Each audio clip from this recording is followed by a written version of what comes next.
Was LivePeer always intended to be like a Web3 project, or was it something you started and then kind of found out about Web3 and brought it over? It was from the beginning.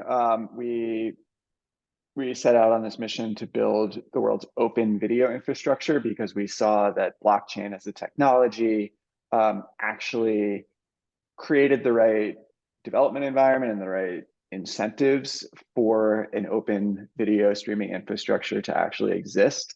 And we had recently, in our previous company, our first startup worked out well and had a good outcome. Our second startup actually didn't work, and we got burned by building on closed proprietary kind of Web2 big tech giants. And we said, never again, we want to build on open platforms, open networks, and open software. And that led us to the Web3 space around the time that Ethereum was rising in 2016. And yeah, it eventually settled on building the video infrastructure